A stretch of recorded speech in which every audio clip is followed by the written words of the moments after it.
오늘 우리에게 주신 하나님의 말씀, 사사기 21장의 말씀입니다. 오늘이 사사기 마지막입니다.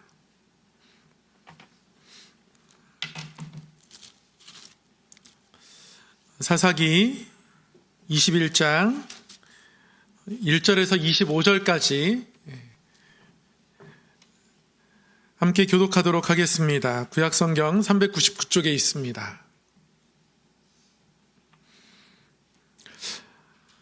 이스라엘 사람들이 미스바에서 맹세하여 이르기를 우리 중에 누구든지 딸을 베냐민 사람에게 아내로 주지 아니하리라 하였더라.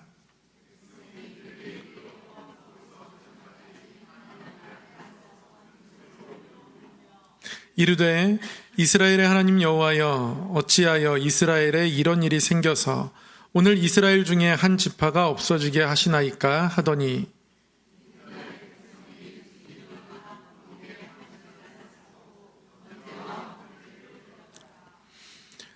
이스라엘 자손이 이르되 이스라엘 온 지파 중에 총회와 함께하여 여호와 앞에 올라오지 아니한 자가 누구냐 하니 이는 그들이 크게 맹세하기를 미스바에 와서 여호와 앞에 이르지 아니하는 자는 반드시 죽일 것이라 하였음이라.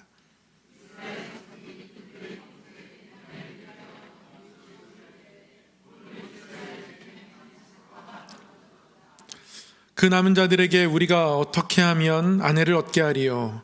우리가 전에 여호와로 맹세하여 우리의 딸을 그들의 아내로 주지 아니하리라 하였도다.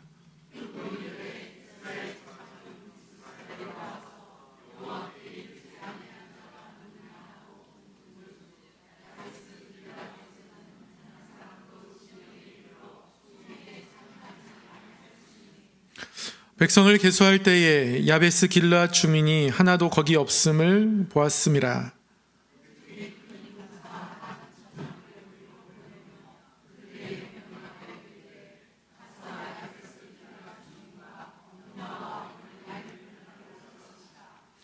너희가 행할 일은 모든 남자 및 남자와 잔 여자를 진멸하여 바칠 것이니라 하였더라.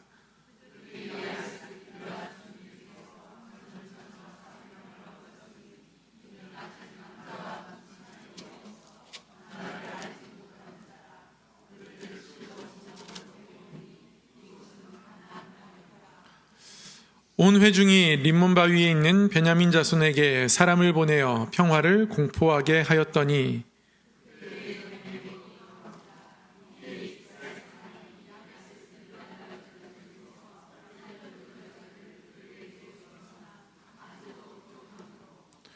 백성들이 베냐민을 위하여 뉘우쳤으니 이는 여호와께서 이스라엘 지파들 중에 한 지파가 빠지게 하셨음이었더라.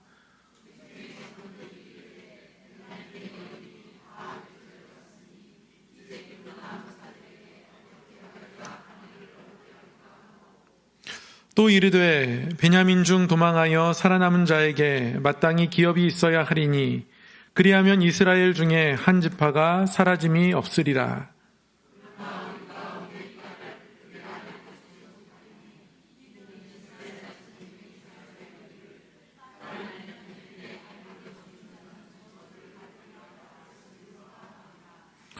또 이르되 보라 베델 북쪽 르보나 남쪽 베델에서 세겜으로 올라가는 큰 길 동쪽 실로에 매년 여호와의 명절이 있도다 하고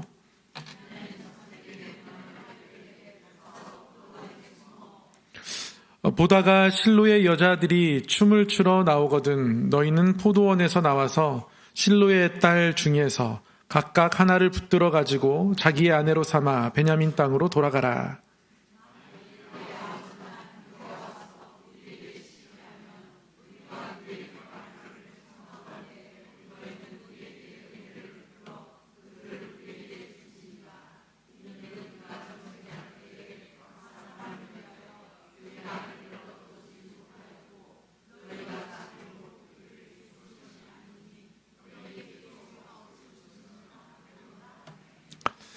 베냐민 자손이 그같이 행하여 춤추는 여자들 중에서 자기들의 숫자대로 붙들어 아내로 삼아 자기 기업에 돌아가서 성읍들을 건축하고 거기에 거주하였더라.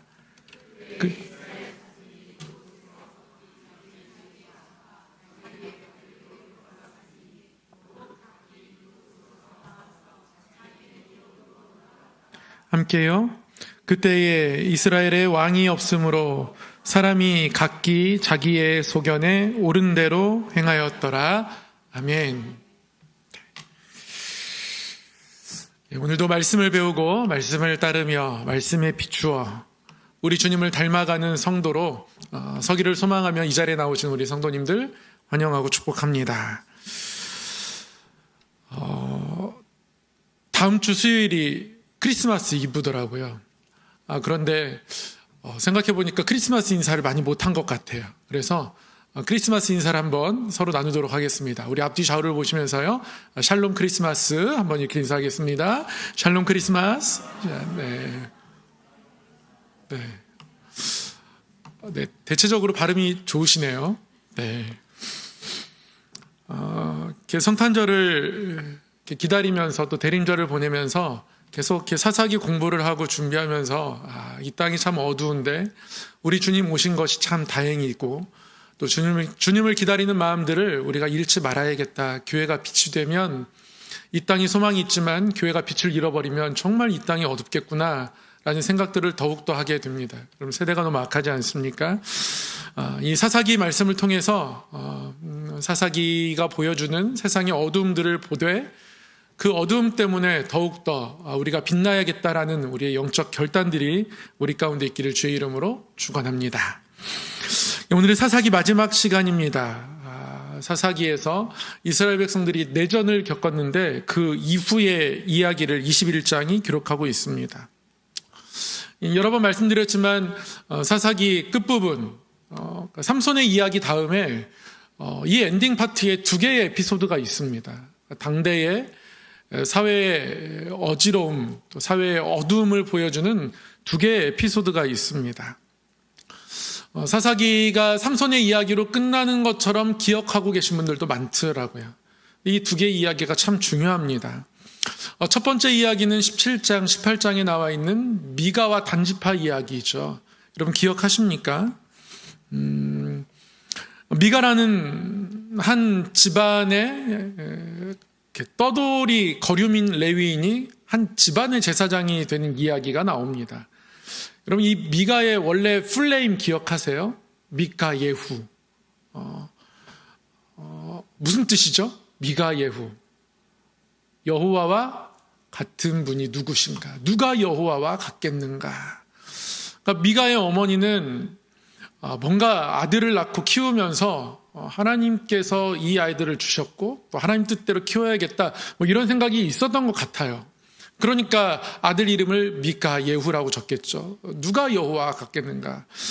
근데 17장을 보면 1절에서 4절까지는 미가 예후라고 원문에 보면 이름이 기록되어 있고 우리말 성경에는 그냥 다 미가라고 기록되어 있습니다.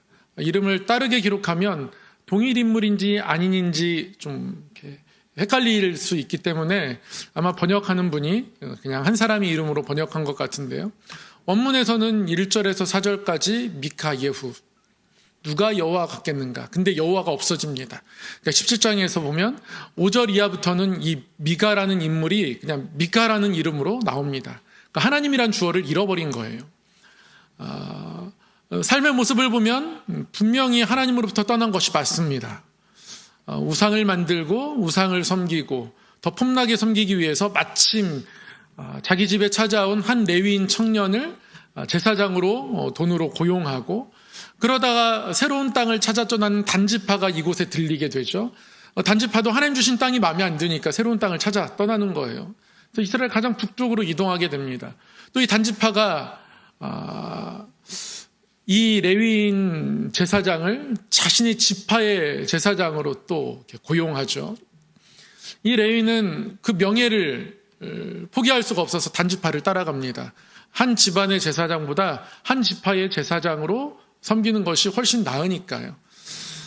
그렇게 단지파는 하나님 주신 땅 버리고 떠나고 아무나 제사장으로 임명하고 레위인도 레위인 성을 떠나서 막 아무데나 자기가 살고 싶은데 찾아다니고 막 이런 삶의 모습이 이제 나타나고 있는 거예요. 엉망입니다. 질서가 없습니다.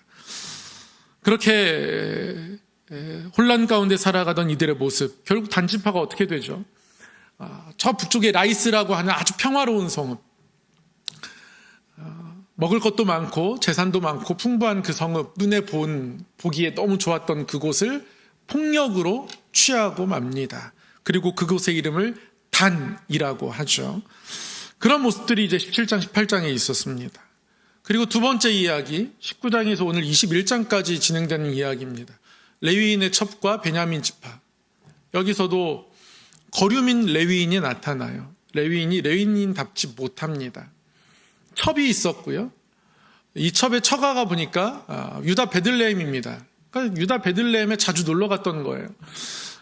첩이 음행하고 자기 친정에 가 있는데 남편이랑 싸우고 나서 한참 후에 아내를 찾으러 갑니다. 이 첩을 찾으러 가는데 찾으러 가서도 장인과 함께 다섯째 날까지 계속 술 먹고 놉니다. 계속 출발하는 날도 늦게 출발해요. 낮술 먹고 막 노는 거예요. 그러다가 아침에 일찍 출발했으면 집에 잘 도착했을 텐데 늦게 출발해가지고 결국 베냐민 지파에 속한 기브아라는 지역에서 하룻밤을 묵게 됩니다. 그때 이 기브아에 있던 불량배들을 만나게 되죠. 그래서 지난 이야기를 보면 이 기브아 사람들, 불량배들이 결국 레위인의 첩, 또 이 레위인 일행을 묵게 해주었던 한 노인의 딸을 강간하고 그리고 밤새도록 능욕해서 결국에는 새벽에 보니까 죽어 있는 모습으로 발견되게 됩니다. 근데 이 레위인 또한 굉장히 거칠게 반응하죠. 이 시신을 싣고 가서 토막을 내어서 각 지파에게 보냅니다. 그러면서 아주 격하게 반응합니다. 이 일에 대해서 가만히 있을 수 없음을 온 이스라엘 지파에게 선포하는 거죠. 근데 참 희한한 게요. 이방 민족을 대적하는 일에는 소극적이었던 이스라엘이 이 베냐민 지파를 심판하는 일에는 정말 무척이나 열심입니다. 결국 베냐민 지파가 이스라엘 연합군에 의해서 정말 처참하게 패하게 되거든요. 참 아이러니한 것은 사사기에 정말 무수한 이방 민족이 이스라엘 백성들을 괴롭히지만 가시처럼 아프게 하지만 이스라엘 모든 지파가 모인 적은 없습니다. 이때가 처음이에요, 사사기에. 어떻게 이방 민족을 대적하는 일들에는 그렇게 나서지도 않다가 가장 약한 지파인 베냐민 지파 싸울 때는 또 이렇게 다 모이는지. 어쨌든 결국 이스라엘 연합군에 의해서 처참하게 패하게 됩니다. 오늘은 이제 그 이후의 이야기예요. 이렇게 이스라엘 온 지파와 베냐민이 전쟁하게 되었고 이 내전이 끝난 후에 이스라엘 백성들은 베델에 모여서 승리의 기쁨을 누릴 것 같았는데요. 승리의 기쁨을 누리는 것 대신 대선통곡합니다. 통곡의 내용이 뭐냐면 우리 중에 한 지파, 그러니까 베냐민 지파예요.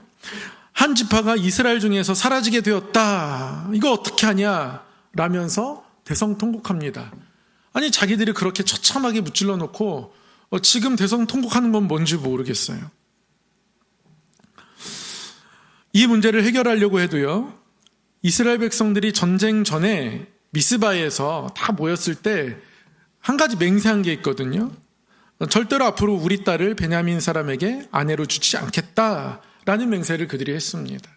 때문에 내전이 끝난 후 다 죽고 600명의 베냐민 남자들이 남아있긴 한데요. 근데 여자들이 없습니다. 그러니까 이들은 결국 가정을 꾸릴 수가 없어요. 다른 지파들이 이들에게 절대로 우리의 딸들을 주지 않겠다는 맹세를 했기 때문에 그렇습니다. 그러니까 이런 상태인 거예요. 상식적으로 이해가 되지 않아요. 왜 베냐민 지파 때문에 대성통곡하는지도 이해가 되지 않고 왜 이런 맹세를 했는지도 이해가 되지 않습니다. 어쨌든 그런 상황입니다. 그런 상황에서 방법을 찾다 이들이 아주 잔혹한 해결책을 생각해냅니다. 이들이 미스바 총회에 참석하지 않은 유일한 성읍 길르앗 야베스 또는 야베스 길르앗, 므낫세 반지파에 속한 땅인데요. 그 길르앗 야베스의 주민을 몰살하고 처녀 400명만을 살려서 데려온 겁니다. 베냐민 지파에 이제 주기 위해서 그렇게 한 거예요. 그들은 이 끔찍한 학살을 통해서 얻은 400명의 여인을 림몬 바위에 숨어있던 베냐민 생존자들에게 아내로 줍니다. 그런데 아직 600명이 살아있었는데 400명의 여인을 그들에게 주었으니까요. 여전히 200명의 남자가 아내를 얻지 못한 상태입니다. 그럼 여기서 또 어떻게 하냐면요. 부족한 200명의 아내를 구하기 위해서 장로들이 또 다른 편법을 고안합니다. 매년 실로에서 열리는 여호와의 명절이 있었는데 어떤 명절인지 알 수는 없지만 처녀들이 춤을 추러 나올 때 포도원에 숨어 있다가 여인들을 납치하여 아내로 삼으라고 베냐민 자손에게 지시합니다. 그리고 결국 베냐민 자손은 그대로 해요. 그래서 이 계획대로 베냐민 지파는 남은 아내들을 얻어서 성읍으로 돌아가서 재건을 시작합니다. 옛날에도 이렇게 어르신들 얘기를 들어보면 종종 보쌈을 했다고 해요. 그냥 보쌈을 해가지고 데려와서 같이 사는 경우도 종종 있었다고 하더라고요. 그런데 그런 모습들이 지금 나타나고 있습니다. 이게 오늘의 스토리예요. 여러분, 너무 막장 아닙니까? 정말 막장이어도 여러분, 성경의 최고의 막장이라고 하면 사사기 끝장입니다. 사사기 21장이 정말 막장입니다. 25절에 이렇게 맺고 있습니다. 그때에 이스라엘에 왕이 없으므로 사람이 각기 자기의 소견에 옳은 대로 행하였더라. 여러분, 이 이야기를 조금 자세히 이제 부분 살펴보도록 하겠습니다. 첫 번째는 이스라엘 백성들이 대성통곡을 했다고 했잖아요. 전쟁에 이겼는데 이들이 베델에서 모여서 아주 대성통곡을 합니다. 왜 이들이 베델에서 눈물을 흘렸을까? 지난주의 말씀을 기억하시면 아시겠지만 이스라엘 백성들이 법궤와 성막을 다 지금 베델로 옮겨왔습니다. 빨리 전쟁하려고. 그런데 오늘 1절 말씀은 전쟁 전 시점이에요. 이스라엘 백성들이 미스바에 처음 모였을 때 아주 성급한 맹세를 한 가지 했습니다. 어떤 맹세를 했습니까? 미스바에서 베냐민 지파와의 혼인을 금하는 맹세를 했습니다. 그렇게 하고 나서 전쟁을 치렀는데요. 이스라엘 백성들이 전쟁을 아주 잔인하게 치릅니다. 그러니까 이스라엘 백성들이 베냐민 사람들을 다 진멸했습니다. 하나도 남기지 않았습니다. 끝까지 추격해가지고 우리가 20장 42절에 보면 이스라엘 사람 앞에서 몸을 들려 광야길로 향하였으나 군사가 급히 추격하며 각 성읍에서 나온 자를 그 가운데서 진멸하니라 이렇게 말씀하고 있어요. 진멸했습니다. 여러분, 이 진멸했다, 이 헤렘이란 말은 그냥 다 없앴다 이런 뜻이 아니라요, 정말 남기지 않았다 그런 뜻입니다. 조금도 남기지 않았다. 이방 민족들과 하나님 전쟁할 때 진멸하기를 늘 말씀해 오셨거든요. 이방 민족의 그 어떤 작은 것이라도 남겨두면 그것이 누룩처럼 이스라엘 백성들에게 퍼질 것이기 때문에 하나님은 그 어떤 것도 남겨두지 않고 이방 민족과 싸우기로 정하셨고 이스라엘 백성들은 그렇게 순종했어야 했습니다. 그런데 동족을 향해서 지금 그렇게 싸웠던 거예요. 그래서 정말 베냐민이 초토화되었습니다. 근데 이 이스라엘 백성들의 통곡을 보잖아요. 그러면 자기들이 그렇게 하나님이 이 전쟁을 허락하셨지만 전쟁의 모습은 하나님의 방법은 절대 아닙니다. 자기들이 오버한 거예요. 그런데 이스라엘 백성들이 통곡합니다. 이스라엘의 하나님 여호와여, 어찌하여 이스라엘에 이런 일이 생겨서 오늘 이스라엘 중에 한 지파가 없어지게 하시나이까. 여러분, 이 통곡 어떤 의미라고 생각이 되세요? 일단 자기들이 싸워놓고 그렇게 해놓고 통곡하는 것 자체가 이해가 되지는 않지만 이 통곡하면서 내뱉는 말을 보면 알 수가 있습니다. 이들이 왜 통곡하는지. 이들이 동족에 대해서 이방 민족과 전쟁하는 그 진멸하는 전쟁, 이른바 헤렘이라고 하는 전쟁을 치러냈습니다. 절대 하나님의 방법이 아닙니다. 이방 민족과는 정말 싸우지 못한 이스라엘 백성들이 왜 이렇게 베냐민 지파에게는 잔혹하게 하는지요. 강자에겐 약하고 약자에게는 강한 모습을 보이는데요. 그렇게 하다 보니까 추측컨대 이렇게 잔인하게 베냐민에게 했던 이유 중에 하나는 두 번의 패배가 크게 작용했을 겁니다. 베냐민과 전쟁하면서 한 번에 이기지 않았거든요. 그럼 지난주 말씀을 기억하시겠지만 첫 번째 전쟁에서 패배했고요. 두 번째 전쟁에서도 패배했습니다. 그들의 용사들이 다 죽었습니다. 베냐민 지파에게 참패했습니다. 그런 이스라엘 백성들이 하나님에게 하나님 이 전쟁을 우리가 해야 합니까? 묻고 하나님이 이 전쟁을 허락하셨다라는 응답을 듣고 전쟁에 나아가긴 하는데요. 그러나 이런 강도로 이런 방법으로 하는 건 절대 하나님의 뜻이 아니거든요. 본인도 알 거예요. 여러분 잘 보세요. 근데 여러분 이게 지금 회개입니까? 이 통곡이 회개라고 여러분 생각이 되세요? 절대 회개가 아닙니다. 하나님 우리가 잘못했습니다. 하나님 우리가 하나님 앞에 하지 말아야 했습니다. 이런 눈물은 회개의 눈물이에요. 그러니까 이 통곡은 절대로 회개의 통곡은 아닙니다. 그러면 베냐민 지파가 이렇게 무너진 것이 안타까워서 불쌍해서 그래서 어떤 동정의 눈물일까요? 동정의 눈물이라고 하기에는 이스라엘 백성들이 이 마지막 문장이 마음에 걸립니다. 뭐라고 하냐면 오늘 이스라엘 중에 한 지파가 없어지게 하시나이까. 여러분 이렇게 된 게 누구 때문이에요 지금? 하나님 때문이라는 거예요.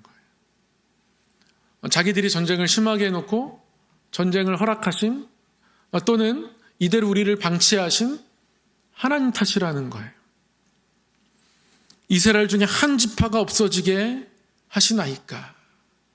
여러분 아이들 키우다가 가끔 그런 경우 보셨죠?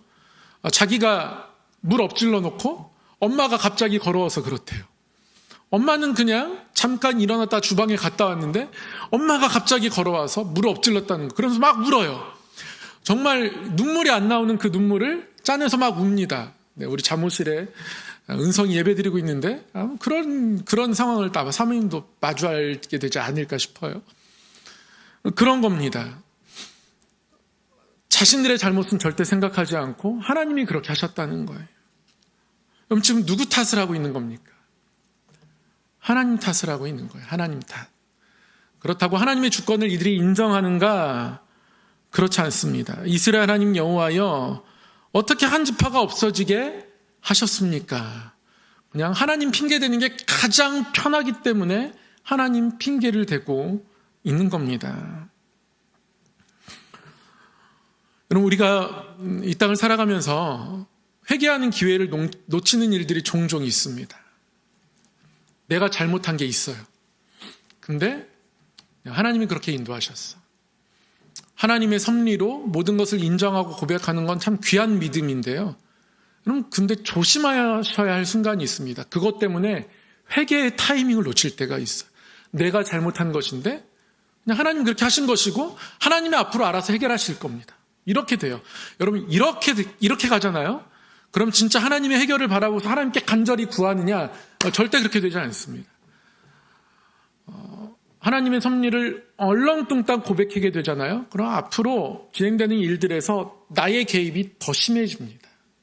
절대 하나님이 주권 앞에 삶을 맡기지 않아요. 오늘 이야기가 진행되는 것을 보면 알 수가 있습니다. 여러분 이스라엘 백성들이 이렇게 하나님 탓하면서 결국 이 사태를 어떻게 해결합니까? 회개했으면 어떻게 해야 할지 하나님께 물었을 거예요. 하나님 탓을 하고 나니까 하나님 탓하다가 하나님 그렇게 인도하신 것이라고 하나님께 그냥 다 넘겨버리고 나니까 더 하나님을 의지할 수 없게 되는 거예요. 그래서 자신들의 방법대로 이제 찾아가게 됩니다. 그래서 뭐 합니까 이 사람들이? 이스라엘 백성들이 두 가지 맹세를 했습니다. 이 전쟁에 나갈 때. 하나는 아까 말씀드린 것처럼 1절에 있는 절대로 우리의 딸들을 베냐민에게 주지 않겠다라는 맹세를 했고요. 또 하나의 맹세는 총회로 모였는데, 소집했는데 나오지 않은 성읍이 있다면 반드시 죽일 것이다. 저주를 받을 것이다. 이게 또 하나의 맹세였습니다. 근데 보니까요, 카운트를 잘 했고 그 결과를 바탕으로 보니까 안 나온 성읍이 있는 거예요. 어디? 야베스 길르앗. 야베스 길르앗이 나오지 않았습니다. 그래서 이스라엘 백성들이 방법을 찾습니다. 물론 하나님께 제사하는 장면이 나오거든요. 그런데 형식적인 제사입니다. 그냥 번제와 화목제를 드리지만 하나님의 뜻을 묻지는 않습니다. 사사기에서 영적으로 타락하면서 나타나는 현상 중에 하나는 하나님께 묻지 않는 겁니다. 하나님께 물을 때도요, 자신들이 하고 싶은 것은 정해놓고 그리고 적당한 선에서 물어보는 모습들도 나타나죠. 예를 들면 지난주에 나타난 이 12지파가 연합해서 베냐민을 치러 갈 때 하나님, 우리가 치러 올라가리까? 이걸 묻지 않아요. 올라가는 건 기정사실이에요. 올라가고 싶습니다. 그리고 누가 먼저 올라가야 합니까? 이런 질문을 하는 거죠. 번제와 화목제를 드리지만 하나님께는 묻지 않습니다. 그리고 나서 결국 행하는 것이 뭐냐면 길르앗 야베스를 물살시킵니다. 여기 또한 자기의 지파예요. 길르앗 야베스는 므낫세 반지파입니다. 요단강 동쪽의 가장 북쪽. 이 길르앗 야베스를 몰살시킵니다. 자기 맘대로 한 맹세입니다. 이들이 그런 맹세를 했었습니다. 미스바에 와서 여호와 앞에 이르지 않으면 반드시 죽을 것이다. 그래서 이 한 성읍을 무찌르는 일에 큰 용사 12,000명을 추립니다. 그러니까 길르앗 야베스를 아주 쑥대밭을 만들려고 작정을 한 거예요. 큰 용사 12,000명을 출정시켜서 동족을 향한 아주 과도한 폭력을 가합니다. 왜 그렇겠습니까? 그러니까 자신들의 잘못을 덮으려고 하는 것에 자기들의 방법대로 자기의 잘못들을 계속 덮어내려고 하는 겁니다. 여러분, 동족은요 절대로 진멸의 대상이 될 수가 없습니다. 이 진멸한다, 헤렘, 하나님께서 이 진멸을 명하신 이유는 사실은 굉장히 분명해요. 아까도 말씀드렸지만, 그러니까 숨쉬는 모든 사람, 모든 동물을 다 죽이고 모든 재물을 다 불태워서 없앱니다. 그러니까 하나님께 바친다는 의미예요. 전쟁의 목적이 전리품을 취하는 내 탐욕에 있지 않다. 전쟁의 목적은 분명한 하나님의 심판이다. 라는 것을 보여주는 것이 이 헤렘의 목적입니다. 진멸의 목적이에요. 따라서 이 진멸은 하나님의 명령에 의해서 반드시 이루어져야 합니다. 그래서 하나님이 진멸할 땅이 있다면 너희가 가라. 내가 너와 함께 하겠다. 저 성읍들을 내 손에 붙일 것이다. 너희는 내 이름으로 가서 저들을 진멸하라. 하나님이 진멸을 말씀하신다는 거죠. 근데 동족을 향해서는 하나님 절대 그렇게 하지 않으십니다. 근데 그들이 그렇게 한 거예요. 복수심에 불타서 또는 자신들의 실책을 덮기 위해서 등등의 이유로 야베스 길르앗을 몰살시킵니다. 그렇다고 그들의 이 헤렘이 온전한 진멸도 아닙니다. 여러분, 결국 다 몰살시킨 거 아니잖아요. 남겨놓은 사람들이 있지 않습니까? 누구요? 400명의 여인들은 남겼습니다. 자신들이 덮어야 할 자신들의 실수가 있기 때문에 이것으로 덮으려고 하는 겁니다. 근데 남아있는 베냐민 600명이에요. 그러니까 200명이 모자랍니다. 그래서 또 뭐 합니까? 이번 납치극을 계획합니다. 어떻게 이럴 수 있는지 모르겠습니다. 명분이 있어요, 명분이. 어떻게 이럴 수 있는가 싶지만 명분이 있습니다. 제가 사사기 강의를 쭉 지금 25주째 해오고 있는데요. 오늘 여러분들의 몰입도가 가장 높습니다. 역시 막장 드라마는 몰입도가 높은 것 같습니다. 성경이 말도 안 되는 이제 납치극이 나오는데요. 여러분, 명분이 있다고 말씀드렸잖아요. 명분이 뭐냐면요, 자기들의 맹세입니다. 맹세. 이스라엘 백성들이 미스바에서 베냐민과 전쟁하기 전에 어떤 맹세를 했나요? 베냐민에게 우리의 딸들을 주지 않겠다. 이러한 맹세를 했습니다. 근데 이 맹세를 고집하는 거예요. 아직 200명의 여인이 부족한 상황입니다. 상황은 그래요. 600명의 베냐민 사람들이 남아있는데 400명은 길랏 야베스를 처참하게 밟아서 어떻게 해결했습니다. 200명을 더 해결해야 되는데요. 근데 어떻게 해결할 수가 없습니다. 통혼 금지에 관한 맹세 때문에 그런 거예요. 이게 문제예요. 그래서 납치라는 해결책을 주는 겁니다. 그럼 납치하면 어떻게 되는 거예요? 우리가 준 건 아닌 거예요. 우리가 여인을 저들에게 우리의 딸들을 주지 않기로 했는데 저들이 납치하게 해가면 그러면 우리의 맹세는 지켜진 거 아니냐 이겁니다. 우리의 맹세는 지켜지는 대신에 납치당한 가족들은 여러분 어떨까요? 이 말도 안 되는 해결책을 제시해놓고 아주 좋은 타이밍과 장소까지도 다 알려줍니다. 실로에 가면 여인들만의 축제가 있다는 거예요. 어떤 축제인지 모르겠습니다. 여호와의 명절이라고 하는 거 보니까 많은 학자들이 미루어 짐작하기는 아마 출애굽 때 미리암과 많은 사람들이 소고치면서 하나님께서 홍해를 가르시고 또 그 홍해물에 그 애굽의 모든 군대가 빠지게 하는 놀라운 승리를 주신 것을 기념하면서 하나님께서 말과 그 탄자를 다 무찌르셨다 찬양하면서 소고치고 춤추고 기뻐했던 것, 그것을 기념하는 것이 아니었을까. 여인들의 축제에 그 전에 나오는 게 이제 그런 게 있으니까 그렇게 추측하는데요. 아무튼 실로에서 이 여인들이 축제하고 있을 때 주변에 포도나무도 많고 숨어있기 편하니까 거기에 숨어있다가 여인을 납치해서 가라는 거예요. 우리가 너에게 주는 건 안 된다고 맹세했기 때문에 줄 수는 없겠고 납치는 괜찮다 이겁니다. 그래서 실로의 딸 중에서 각각 하나를 붙들어가지고 이 붙들다가 아주 강제로 강하게 눌러서 끌고 간다, 이제 그런 뜻입니다. 사자가 사냥감을 사냥할 때 사용되는 단어예요. 붙들다. 그렇게 사냥하듯 여인들을 데려가라는 겁니다. 가족들은 굉장히 마음 아프겠죠. 뭐라고 이스라엘 장로들이 얘기하냐면 그의 아버지나 형제가 와서 우리에게 시비하면 우리가 다 커버치겠다. 21절, 22절에 말도 안 되는 계획들이 그들에게 제시되고 실행이 되더라는 거죠. 베냐민 자손도 그대로 다 행합니다. 여러분, 이게 사사기 마지막 이야기입니다. 성경의 가장 큰 막장 이야기가 나옵니다. 이렇게 해서 자신들의 맹세를 정말 이렇게 칼같이 지킬 수가 없어요. 여러분, 어떤 생각이 들었냐면요, 하나님 말씀을 좀 이렇게 지키지, 하나님 말씀을 이렇게 열심히 지키지, 말씀은 이렇게 열심히 안 지키면서 자기가 세운 원칙이 더 중요한 거예요. 근데 여러분, 그럴 때 많습니다. 내 판단과 내 기준이 하나님 말씀보다, 다른 사람의 생각보다, 또는 교회 공동체의 공감대보다 더 앞서는 경우가 많습니다.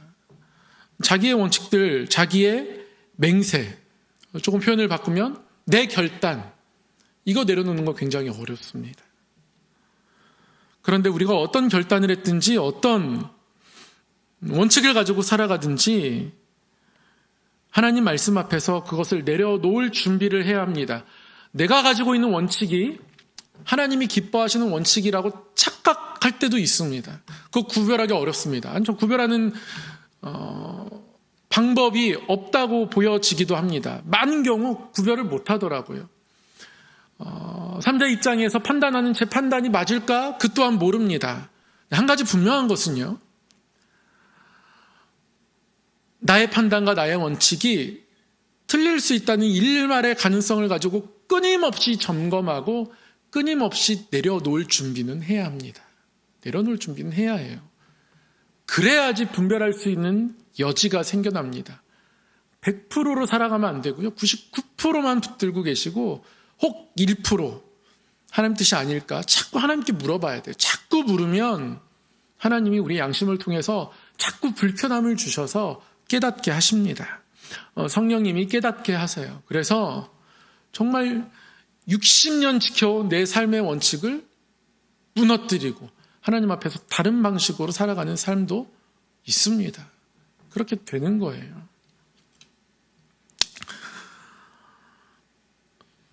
이스라엘 백성들이 이렇게 살아갔던 이유, 자신의 원칙이 더 말씀보다 중요한 이유,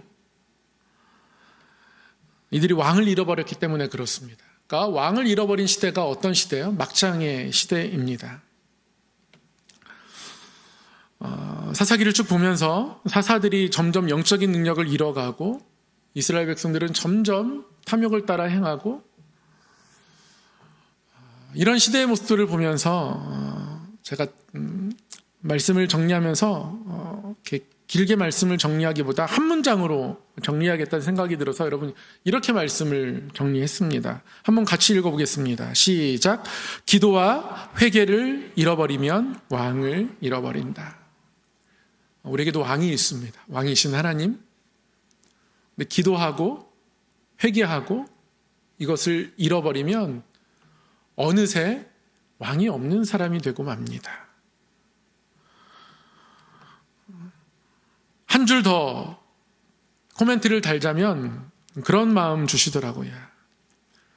하나님이 소외된 맹세가 참 무섭구나. 21장을 생각할 때 하나님이 소외된 맹세, 내가 뭔가 굳은 맹세를 하고 이스라엘 백성들이 번제와 화목제를 하나님께 드리고 나서는, 그리고 나서 길랏 야베스에 가서 400명의 여인 취해서 베냐민 주고, 또 그것도 모자라서 실로에 있는 여인들 납치해 가라고 납치 계획을 만들고 그 계획을 베냐민 지파에게 제시하고 베냐민 지파는 그대로 행하고, 아버지나 그의 가족들이 시비하면 우리가 다 막았고 누르겠다고 하면서 이렇게 악하게 할 수 있는 이유, 그들의 맹세가 옳다고 생각하기 때문에, 자기 소견이 옳다고 생각하기 때문에 그렇습니다. 바꿔 말하면 내가 그렇게 옳다고 생각하는 소견이 있을 때 그거 조심해야 한다는 얘기예요. 그렇게 기도와 회개를 잃어버리면 왕을 잃어버리게 됩니다. 사사기를 이제 맺으면서요, 여러 사사들의 이야기도 있고 사사들의 내리막길도 보았고, 그리고 그 이후에 나타난 삼손 이후에 있는 참 어두운 이야기, 엔딩 에피소드, 2가지 에피소드도 함께 이제 공부했는데요. 여러분, 우리가 왕을 잃지 않았으면 좋겠습니다. 기도와 회개를 통해서 늘 왕을 잃지 않았으면 좋겠습니다. 하나님 나의 왕이 되어주시고, 하나님 나로 깨닫게 하여 주셔서 내 눈에 좋은 대로 행하고 싶을 때 하나님 늘 불편함을 주시고 깨닫게 하시고, 내 눈에 좋은 대로 행했을 때 또 나의 실수가 깨달아졌을 때 내 방법으로 덮지 않고 하나님께 금식하고 회개하면서 그렇게 하나님 왕 되심을 고백하는 삶을 저와 여러분이 살아가기를 주의 이름으로 축원합니다. 사랑의 하나님 아버지, 우리의 삶이 늘 하나님 앞에서 하나님의 뜻을 구하고 하나님을 깨닫고 또 하나님이 원하신 바로 순종하며 나아가는 삶이 되기를 원합니다. 진리의 성령님께서 우리를 조명하여 주셔서 우리의 삶의 걸음이 우리의 눈에 옳은 대로 행하지 않게 하시고 하나님 마음과 하나님 뜻에 합한 가운데 살아가도록 인도하여 주시옵소서. 하나님, 우리 성함의 모든 가정들을 붙들어 주시되 특별히 환우들을 기억하시고 병상에서 일으켜 세워 주시옵소서. 긴 투병 가운데 또 여러 시술을 앞두고 있고 또 회복 가운데 있는 모든 걸음걸음 위에, 또 상한 마음 위에, 지친 마음 위에 눈물의 자리 가운데 찾아가셔서 위로하여 주셔서 하나님 세워주시고 하나님의 좋은 것으로, 하나님의 선하신 것으로, 또 하나님의 신실하신 사랑으로 역사하여 주시옵소서. 우리 주 예수 그리스도 이름으로 기도드리옵나이다. 아멘.